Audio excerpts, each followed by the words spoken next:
Hello students.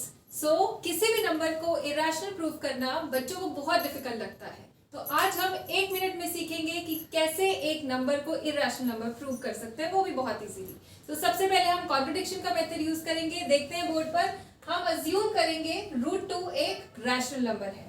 √2 अगर एक rational number है उसको हम p अपॉन q की फॉर्म में रिप्रेजेंट कर सकते हैं, जहां p और q इंटीजर्स हैं एंड p और q को प्राइम है, मतलब उनका HCF 1 होगा।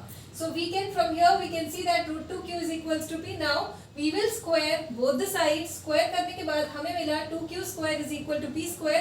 इसको मार्क कर देंगे इक्वेशन नंबर 1 और इस इक्वेशन से हम easily we can conclude that 2 is dividing p square. अब हमने एक थ्योरम पढ़ी है कि अगर कोई प्राइम नंबर किसी इंटीजर के स्क्वायर को डिवाइड करेगा तो वो उस इंटीजर को भी डिवाइड करेगा। इसका मतलब 2 p को भी डिवाइड करेगा, और अगर 2p को डिवाइड कर रहा है तो we can write p as some integral multiple of 2.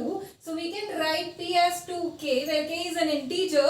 अब इस p is equals to 2k को हम पुट कर देंगे इक्वेशन नंबर 1 में। पुट करने के बाद हमारे पास आंसर आएगा q square is equals to 2k square। यहाँ से फिर हम कंक्लूड करेंगे कि 2 is dividing q square। Again एक प्राइम नंबर किसी इंटीजर के स्क्वायर को डिवाइड कर रहा है, इसका मतलब वो उस इंटीजर को भी डिवाइड करेगा। So that means 2 will also divide q।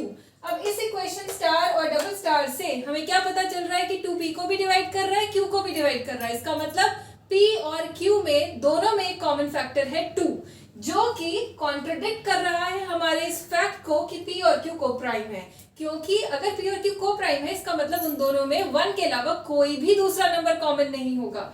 इसका मतलब स्टार्टिंग में जो हमने अज्यूम किया था कि √2 एक रैशनल नंबर है, वो सपोजिशन ही रॉन्ग थी। That implies that √2 is an irrational number. So this is so simple to prove. इसी तरीके से और भी नंबर्स को आप इरेशनल नंबर प्रूव कर सकते हैं। Thank you so much.